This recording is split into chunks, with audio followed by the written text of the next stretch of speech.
Meet John Doe. John Doe has 10 million Iraqi dinars. And his biggest concern is that the Iraqi dinar will revalue, float, or get reinstated, and he'll be stuck with a very high tax liability because of capital gains.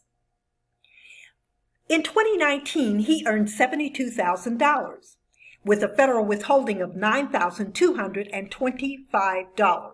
You want to remember that federal withholding number.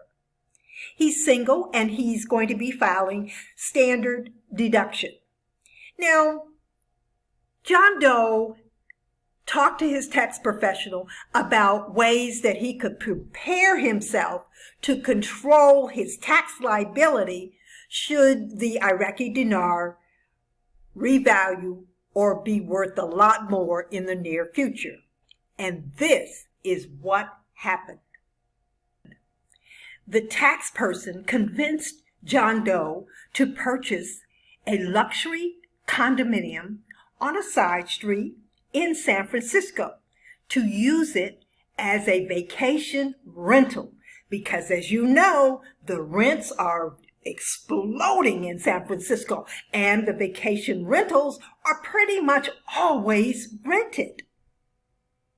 John Doe didn't have all of the money, so he asked his sister to go in with him, and she did because she did have the money. But this is what happened. Normally, like I said, John Doe would have received $205 refund from the federal.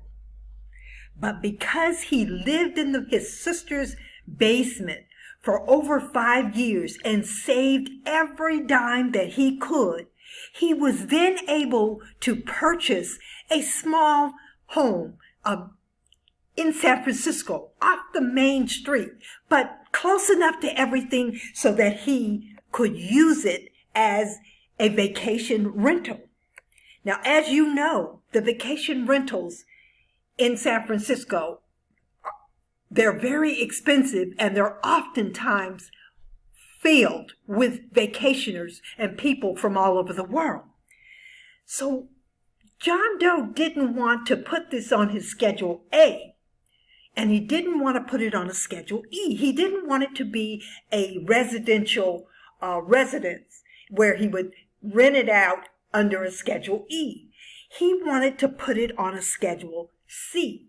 So he made sure that he could qualify for a Schedule C by providing additional services to visitors that came to San Francisco.